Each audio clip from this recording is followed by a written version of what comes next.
Olá, boa noite. Vamos dar início a mais um dia do grupo de estudo das obras básicas da Escola Espírita Francisco Xavier. Vamos iniciar com a nossa prece. Querido amigo, amado Senhor Jesus, mais uma vez, em pensamentos, nos reunimos em Teu nome para mais um dia de aprendizado. Abençoa, Senhor, os nossos propósitos, que o Teu amor possa sempre encontrar eco em nossos corações. Que assim seja. Olá, mais uma vez aqui, nós estamos dando prosseguimento ao nosso estudo.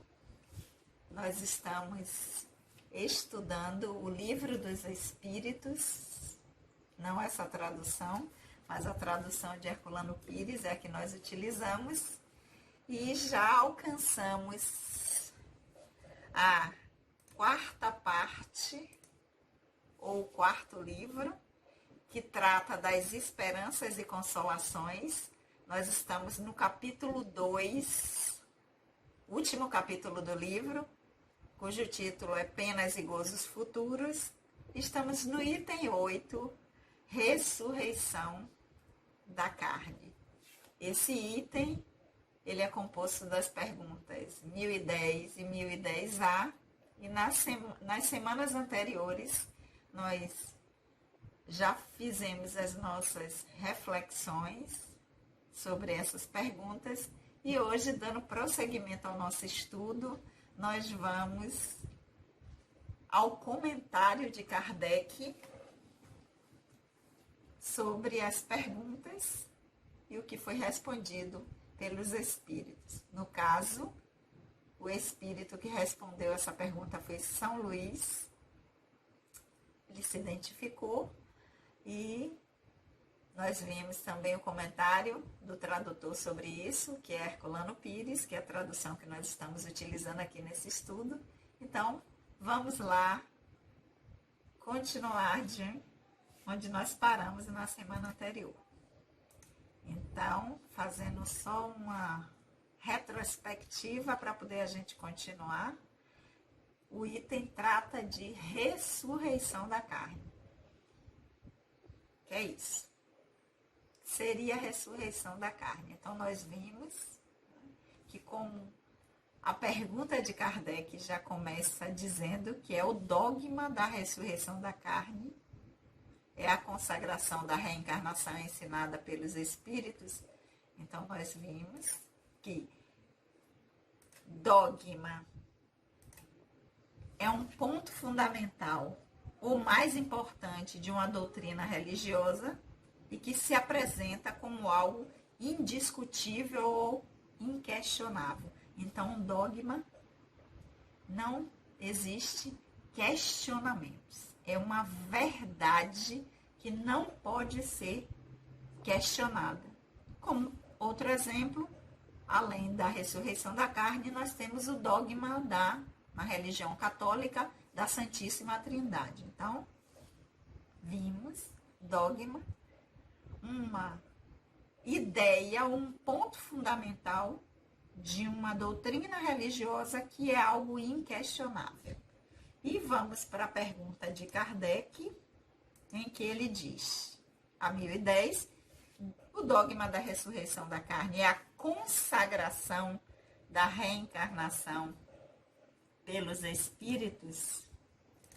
E aí, a gente entendendo melhor um pouco a pergunta, nós vimos que consagrar é o ato de tornar algo sagrado, mas também é a gente pode ter uma ideia também do estado de notoriedade ou reconhecimento. Então, nesse contexto, quando Kardec pergunta, o dogma da reencarnação é a consagração da reencarnação ensinada pelos espíritos, se a gente for no significado da palavra, É como se Kardec estivesse perguntando. O dogma da reencarnação, ou da ressurreição da carne, desculpem, é o reconhecimento, significa a mesma coisa que os espíritos trazem como reencarnação? Pergunta 1010. Vimos que São Luís, ao responder a pergunta, vai dizer que ele já responde com outra pergunta.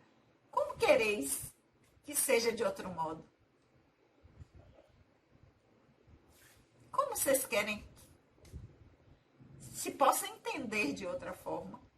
E aí, ele explica dizendo que a expressão tomada ao pé da letra se torna algo desarrazoável, ou seja, sem sentido, sem razão.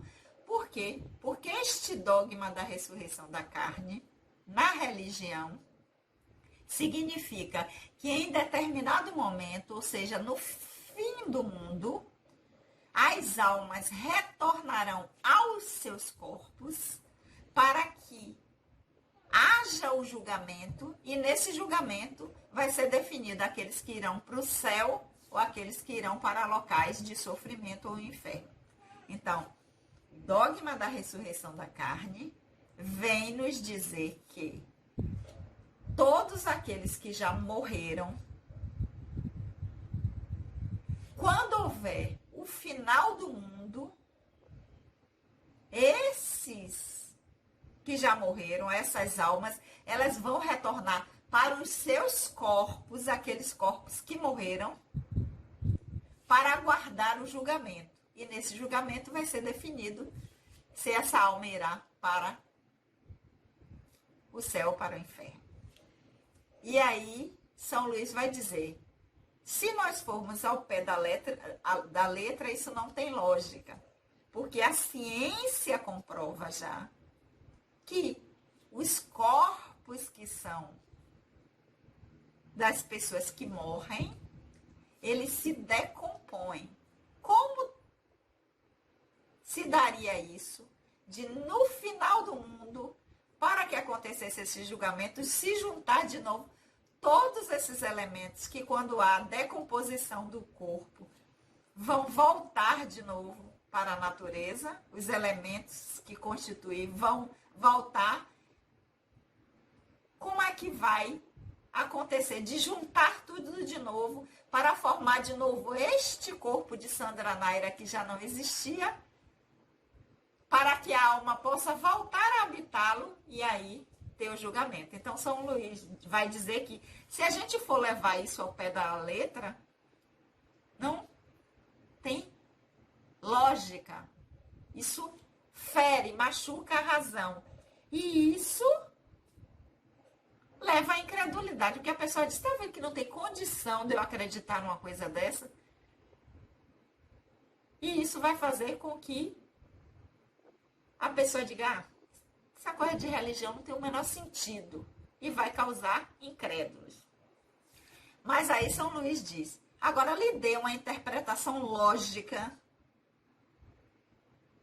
de uma outra forma, ou seja, eu desencarno, esse corpo deixa de existir no processo natural de decomposição, todos os elementos que constituem esse corpo, eles retornam para a natureza, e aí eles vão fazer parte de outros corpos que vão ser formados, de animais, de vegetais, ou do próprio homem. E quando eu retornar no processo reencarnatório, eu formarei outro corpo para que a alma, o espírito, possa retornar. Aí sim, outro corpo, aí ok, porque aquele não tem condição mais de juntar. Porque como é que passado... Hoje nós estamos aqui, né? 2020. Se a gente for olhar desde quando essa doutrina, ou essa ideia, ou esse dogma, ele apareceu pela primeira vez, Já se passaram alguns milhares de anos.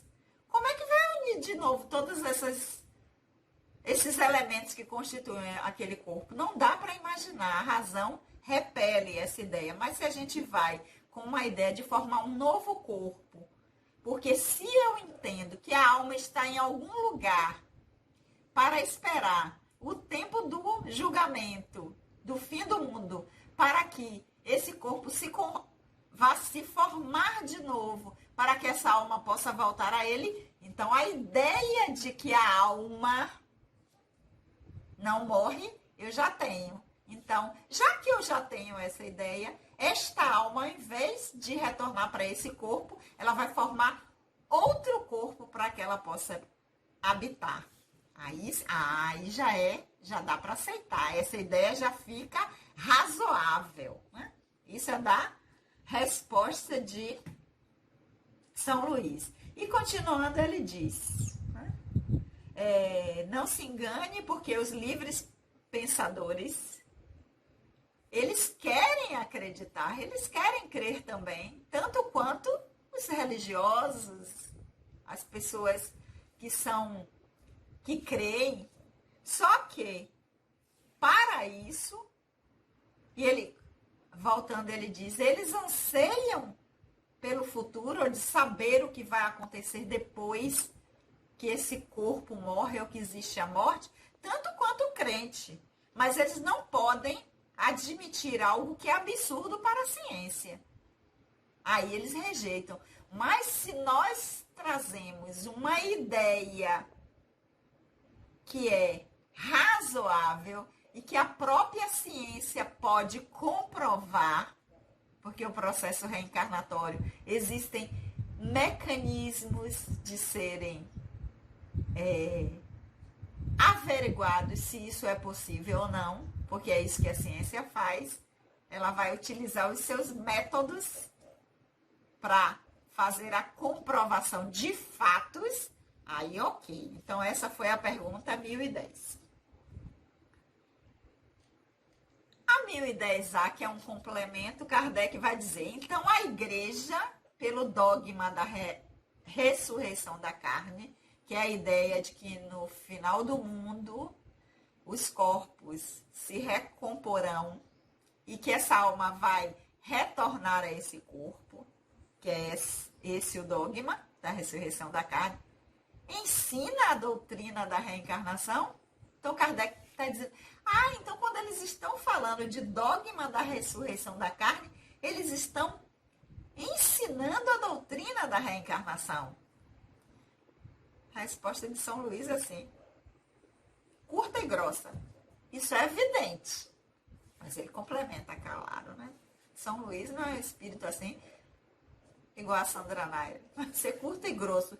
É óbvio, como diz uma irmã minha. Isso é evidente, tá claro. Mas aí ele complementa. Essa doutrina é consequência de muitas coisas que passaram despercebidas e que o tempo se encarregará de compreender nesse sentido, dessa forma. Não de que é o mesmo corpo. A ideia de que a alma vai voltar a habitar o corpo, beleza, concordamos, já existe. Só que vamos dar um entendimento, uma compreensão melhor de que não é o mesmo corpo, mas um outro corpo que será formado. E continuando, ele diz, o Espiritismo, né, ele traz que vai auxiliar nesse sentido, porque reconhecerá o Espiritismo, que o Espiritismo ressalta a cada passo do próprio texto das Escrituras. Ou seja, o Espiritismo não vem para dizer que nenhum dogma de nenhuma religião está errado. O Espiritismo não vem subverter a religião, dizer que essas ideias são absurdas ou equivocadas, que tudo que está escrito lá não tem lógica, não tem nada a ver. Não é esse o papel do Espiritismo. Os espíritos, ao trazerem as informações, eles veem, na verdade, confirmar, sancionar através de provas irrecusáveis e através da utilização da razão, de que isso acontece, mas não dessa forma. Acontece não como ressurreição, que seria a recomposição, a formação deste mesmo corpo, mas com um outro mecanismo, que é o da reencarnação, que é a formação de um novo corpo. Então, é chegado o tempo de substituir a linguagem figurada lá atrás, e o próprio mestre já tinha nos advertido que ele mandaria o Consolador prometido para explicar aquilo que a gente não teria compreendido naquela época, em que ele nos trouxe a mensagem de uma forma direta,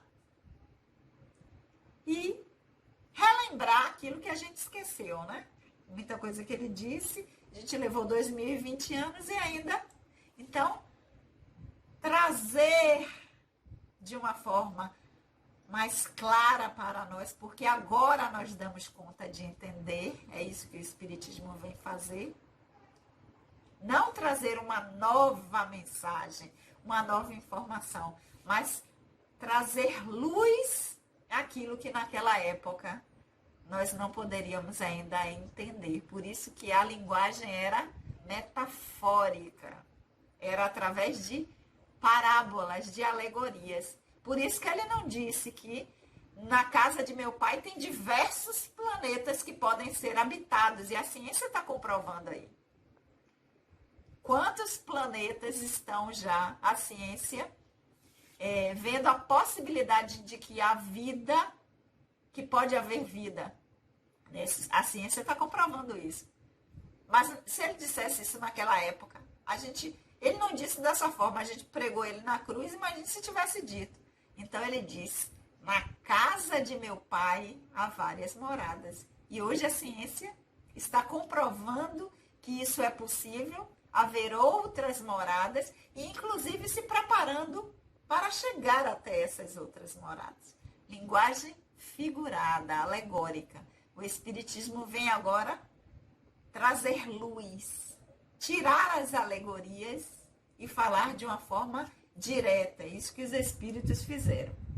Então, São Luís vem dizer, dando às coisas sentido claro e preciso, não mais de forma figurada, não mais através de parábolas, para que não seja objeto de nenhuma falsa interpretação. Ah, mas eu não entendi, porque era parábola, você tentou a ideia de passar uma coisa, eu entendi outra. Não, agora de forma direta.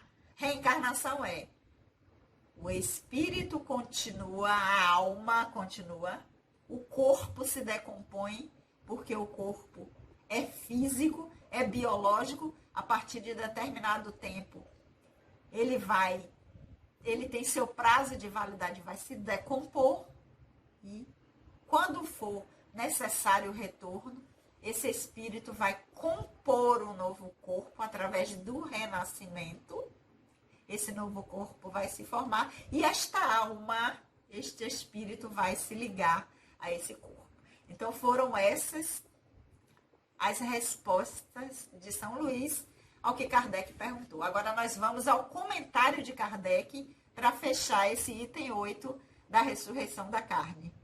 E aí só fica faltando um item para a gente encerrar esse capítulo. Mas vamos lá. Vimos, pergunta de Kardec 1010, o dogma da ressurreição da carne é a consagração da reencarnação ensinada pelos espíritos. Já vimos que sim. 1010A, a igreja, pelo dogma da ressurreição da carne, então ensina a doutrina da reencarnação. Sim, isso é lógico, é evidente. Agora vamos ver o que o nosso querido Kardec comentou, fez o fechamento, né, dessas duas respostas para a gente. Então ele vai dizer, a ciência demonstra a impossibilidade da ressurreição, segundo a ideia vulgar. Se os despojos do corpo humano permanecessem homogêneos, embora dispersados e reduzidos a pó, ainda se conceberia a sua reunião em um determinado tempo. Mas as coisas não se passam assim. O corpo é formado por elementos diversos: oxigênio, hidrogênio, azoto, carbono, etc. Isso em 1857. Hoje a gente já conhece muito mais, né? Porque a ciência avançou. Pela decomposição, esses elementos se dispersam, mas vão servir à formação de novos corpos. E isso de tal maneira que a mesma molécula, por exemplo, de carbono entrará na composição de muitos milhares de corpos diferentes. Não falamos senão dos corpos humanos, sem contar os dos animais. Dessa maneira, um indivíduo pode ter em seu corpo moléculas orgânicas que absorveis dos vossos alimentos. Peraí, gente, desculpe que eu pulei uma linha. Voltando. Dessa maneira, um indivíduo pode ter em seu corpo moléculas que pertenceram aos homens dos primeiros tempos. E essas mesmas moléculas orgânicas que absorvei dos vossos alimentos provém, talvez, do corpo de um indivíduo que conhecestes. E assim por diante. Sendo a matéria de quantidade definida e suas transformações em número indefinido, como poderia cada um desses corpos reconstituir-se com os seus mesmos elementos? Há nisso uma impossibilidade material. Não se pode, portanto, relacionar racionalmente, admitir a ressurreição da carne, senão com uma figura simbolizando o fenômeno da reencarnação. E então, nada há que choque a razão, nada que esteja em contradição com os dados da ciência.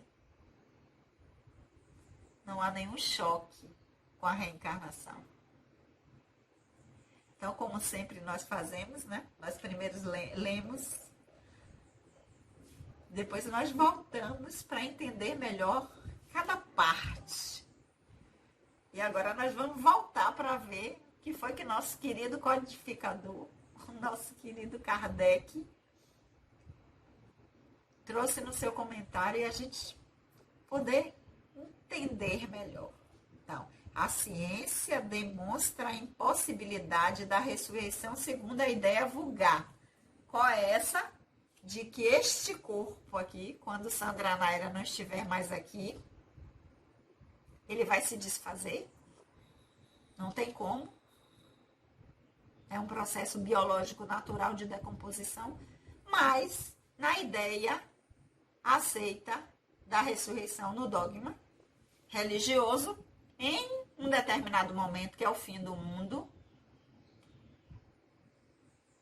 todas essas moléculas, partículas que foram se decompondo e voltaram para a natureza, elas vão voltar de novo a se reunir para formar de novo este corpo aqui, de Sandra Naira. Então, ele diz, a ciência comprova que entender desse jeito é impossível. Existe uma impossibilidade da gente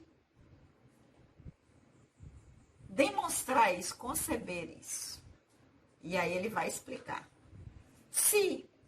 Ele diz, se a gente admitisse que esses despojos do corpo, todo esse material, após a decomposição, permanecesse homogêneo num determinado lugar, até tudo bem, ó, se decompôs, virou um pozinho ou virou alguma coisa e ficou aqui, tudo bem. mesmo que tenha sido se dispersado e reduzido a pó, mas está ali homogêneo.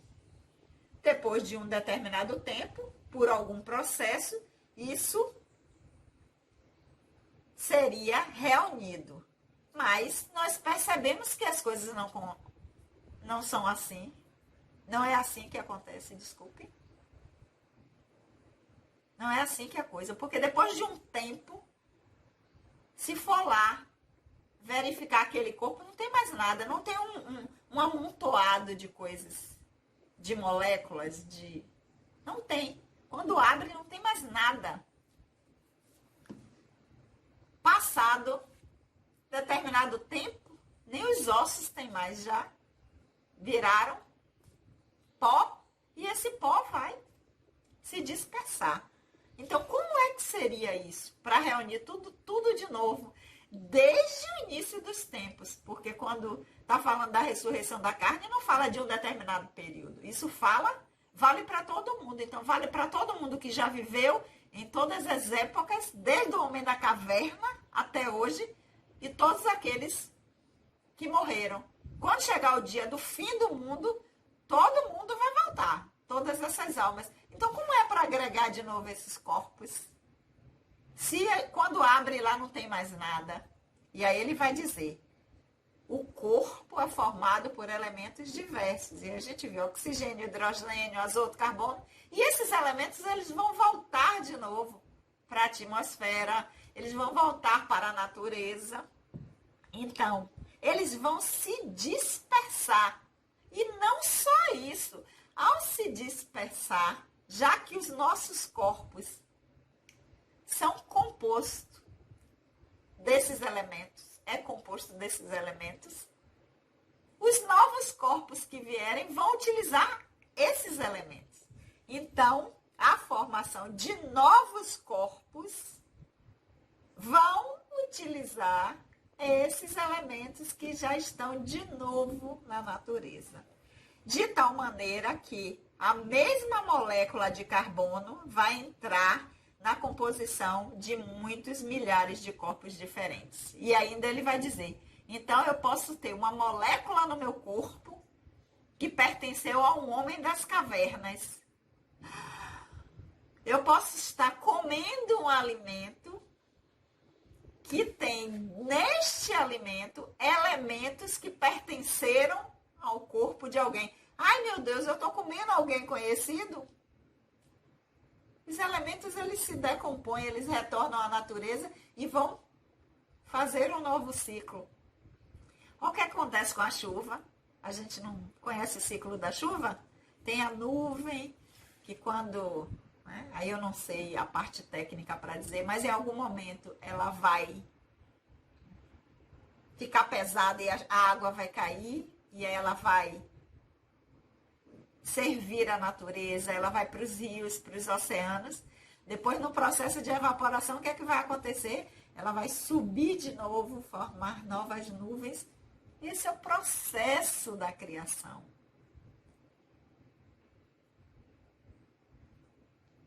Não do espírito. Nós estamos falando de corpo. Nós estamos falando dos elementos que compõem o corpo que se decompõe e que acaba. Mas o espírito, a alma, não. E a própria ideia da ressurreição da carne, ela entende isso. Porque ela diz que esse corpo vai se formar de novo para que essa alma possa habitá-lo. Então, admite que a alma está em algum lugar, né? Tem algumas religiões que estão dormindo para no momento desse fim do mundo, as trombetas vão tocar, essas almas vão acordar e vão procurar seus corpos. Então, dessa maneira, nos nossos corpos podem ter moléculas que pertenceram a outros homens, pertenceram aos animais, pertenceram à natureza. Sendo a matéria de quantidade definida e suas transformações em número indefinido. Por quê? Porque para compor esse corpo, existe uma quantidade de matéria que é definida para ter esse corpo nessa formatação. Mas quando se decompõe, a quantidade de outras matérias que se formarão é indefinida. É como se a gente tivesse uma massinha de modelar e ali na massa de modelar a gente sabe que a gente comprou um potinho. Beleza, tem aquela quantidade que vem no potinho. A quantidade da matéria é definida, da massa. Mas a quantidade de coisas que eu posso fazer com essa massinha, do que eu posso transformar ela, é infinita, porque vai da minha imaginação. Então, é mais ou menos isso que Kardec está querendo dizer quando ele diz que a matéria tem uma quantidade definida, a matéria que esses corpos são formados, mas as transformações que essa matéria vai sofrer é de número indefinido. Então, só por aí existe uma impossibilidade material dessa matéria se formar de novo exatamente desse jeitinho que está aqui, para que o espírito ou a alma possa vir habitar esse mesmo corpo. Então, não se pode, portanto, finalizando o seu comentário, Kardec vai dizer, racionalmente admitir a ressurreição da carne. Senão como uma figura simbolizando o fenômeno da reencarnação. Aí sim, esse corpo vai se decompor, os elementos vão voltar para a natureza e no processo reencarnatório o espírito vai formar um novo corpo que vai passar por um processo do ciclo da vida como nós conhecemos, de gestação dentro de uma barriga, no útero da mãe que foi escolhida, esse novo corpo vai se formar e aí sim esse espírito vai poder se ligar a esse corpo. E não precisa esperar o final do mundo nem o dia do julgamento. Não é necessário. Porque quem vai definir o momento é a necessidade de aprendizado do espírito. Ou seja, quando ele precisa retornar para ter um novo aprendizado, para ou continuar o seu aprendizado de onde ele cessou na sua última experiência, ou dar conta das pendências que deixou. Mas mesmo quando dá conta das pendências, nós vamos também ter novas aquisições de aprendizado. Tem outros aprendizados que a gente dá conta de colocar no lugar o que a gente tirou, não fez de forma adequada para nós e para o outro, e a partir dali, novos aprendizados. Como diz meu querido Adenauer, ir em busca de desenvolver habilidades, novas habilidades. E fechando, Kardec diz, e então, não, dessa forma, através dessa ideia, não há nenhum choque com a razão. Nada que esteja em contradição com a ciência. Ok? Esse foi o comentário do querido Kardec. Fechando no parágrafo seguinte, ele vai dizer: é verdade que, segundo o dogma, essa ressurreição só vai ocorrer no final dos tempos. Como eu falei, segundo a doutrina, isso ocorre todos os dias. O processo reencarnatório está aí. É a necessidade do espírito que dita, e não uma data ou um período determinado. Mas não há também nesse quadro do julgamento final uma grande e bela figura que oculta sobre o véu de alegoria uma dessas verdades imutáveis que os céticos não rejeitarão quando forem conduzidos à verdadeira significação. Então ele diz que se medite bem a teoria espírita sobre o futuro das almas e sobre a sua sorte, em consequência das diferentes provas que se deve sofrer, e se verá que, com exceção da simultaneidade, o julgamento em que são condenadas ou absolvidas não é uma ficção como pensam os incrédulos. Consideremos ainda que ela é a consequência natural da pluralidade dos mundos, hoje perfeitamente admitida enquanto, segundo a doutrina do julgamento final, a Terra é considerada como o único mundo habitado. Então, esse processo de reencarnação ou de retorno, Kardec está dizendo aqui, pode não se dar somente aqui. Porque na doutrina ou no dogma da ressurreição, seria apenas aqui na Terra. A doutrina não, vem nos lembrar que o mestre nos disse que na casa de meu pai há muitas moradas. E a doutrina nos traz não apenas a pluralidade das existências, mas a pluralidade dos mundos habitados. Então, eu vou poder voltar no meu processo reencarnatório, não apenas aqui, mas em lugares outros, desde que seja compatível com a minha necessidade evolutiva. Ou seja, tem que estar compatível o meu nível de evolução, ou seja, até onde eu já consegui chegar enquanto espírito e o local para onde eu vou. Né? Porque quando os espíritos também trazem a classificação dos mundos, existem níveis diferenciados. Então, no atual estágio evolutivo que eu estou, não cabe eu habitar um mundo feliz ainda.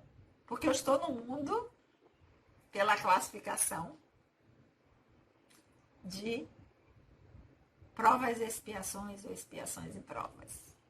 Então, eu ainda teria que passar por um mundo de regeneração. Mas isso nos dá uma ideia de lógica. Né? Eu não passo do primeiro ano primário para a faculdade. Eu tenho que passar pela segundo, terceiro e para o ensino médio. Depois é que eu vou para a faculdade. E é assim que se dá o processo. Então, que se medite bem a teoria espírita sobre o futuro das almas e a sua sorte, em consequência das diferentes provas que são necessárias àquele espírito, que não é igual para cada um, por conta da singularidade que nós temos. Cada um de nós temos uma necessidade de aprendizado diferente do outro pelas escolhas que fizemos, que são diferentes. Então, a consequência desse julgamento que está lá fazendo a relação na doutrina da ressurreição da carne é a necessidade de aprendizado de cada espírito. E se verá que o julgamento em que são condenados ou absolvidos, isso não é uma fixação, ou uma ficção, como pensam os incrédulos. Lembra que a gente viu na pergunta 1010 dos livres pensadores? Desse jeito aí não dá nem para acreditar nessa história que está aí. Então, essa história de que morre, que volta de novo, isso é um absurdo. Que tem julgamento, não. É absurdo dessa forma. Mas nós vamos pensar que cada um vai retornar de acordo à sua necessidade de aprendizado. E se vai ter uma vida de sofrimento ou de dificuldades ou não, isso será o resultado de suas escolhas. Então, o julgamento é do próprio espírito. Não tem um tribunal para dizer, você vai para o céu, você vai para o inferno. É o que eu fiz, como eu me sinto, a condição que as minhas experiências e as minhas escolhas me levaram, me leva a um aprendizado dessa maneira. Então, somos nós que traçamos o nosso retorno. O visitante ali, ó. Como é que nós vamos retornar, está em nossas mãos. É por isso que a gente diz aqui, né? Nós lembramos sempre que não vamos esperar desencarnar no plano espiritual. Dizer, agora eu tenho que... já que eu já sei disso, e os espíritos falaram isso, nos trouxeram, que Kardec chama a atenção disso, Agora eu tenho que buscar colocar as coisas no trilho, aquilo. Não, vamos a partir de agora. A partir do momento que nós estamos estudando, que nós estamos refletindo, que nós estamos entendendo, nós podemos já agora modificar o que será a nossa próxima experiência, porque o que determina ela são as nossas escolhas, ok? Mas antes da gente encerrar, eu sei que o tempo hoje ficou um pouquinho longo, mas a gente ainda tem uma nota do tradutor que quando ele fala, Kardec encerra dizendo, então consideremos ainda que ela é a consequência natural da pluralidade dos mundos, ou seja, aonde nós iremos retornar, hoje perfeitamente admitido e hoje ainda mais no século que nós estamos e no ano que nós estamos, 2020, enquanto segundo a doutrina do julgamento final, a Terra é considerada como o único mundo habitado. Isso lá, né? Na doutrina do julgamento final, não da nossa. E a nota que o tradutor, que é Herculano Pires, vai dar é: a pluralidade dos mundos habitados era admitida como possibilidade no tempo de Kardec já. Como é hoje, embora a ciência não a admita como verdade ainda comprovada, né? Mas hoje já está bem mais perto disso. Então, a pluralidade dos mundos habitados... Não, desculpe. Flammarion publicou uma grande obra a respeito, traduzida para o português. Então, quem quiser entender melhor sobre isso, tem a obra de Camille Flammarion, A Pluralidade dos Mundos Habitados. Camille Flammarion, contemporâneo de Kardec, estavam encarnados na mesma época, declara, e no prefácio do A Pluralidade dos Mundos Habitados, ele diz: o desconhecido e os problemas psíquicos, declara, com a sua autoridade de astrônomo, porque Flammarion era astrônomo, a imortalidade através das esferas siderais parece-me o complemento lógico da astronomia. Então, fechando, o Herculano Pires vai dizer: os astrônomos atuais procuram obter provas disso, de que existem vida em outros planetas e não apenas no nosso planeta Terra. Ok, meus amores? Desculpe ter me alongado um pouquinho hoje, mas como era o fechamento, a gente precisava recapitular um pouquinho a pergunta 1010, a pergunta 1010A, e tinha ainda, claro, o comentário de Kardec para fechar com chave de ouro esse ponto da ressurreição da carne. Deixa eu olhar aqui na semana seguinte, na semana que vem, qual é o item que nós estaremos refletindo. Deixa eu ver aqui para vocês rapidinho. Isso. Então, capítulo 2 do 4º livro. Item 9. Paraíso, inferno, purgatório. É o nosso próximo item. Ok? Então, nós vamos ficar por aqui. Semana que vem nós estaremos retornando com o nosso estudo do grupo das obras básicas da Escola Espírita Francisco Xavier, que fica na Rua 1º de Dezembro, número 16, Cidade Nova, que por enquanto está apenas nesse formato digital, mas que logo, logo, assim que for possível, de forma segura, nós estaremos presencialmente na nossa instituição amada, Escola Espírita Francisco Xavier, na Cidade Nova, Salvador, Bahia. Aproveitem que estão por aqui, divulguem o trabalho para que outras pessoas possam acompanhar o nosso estudo.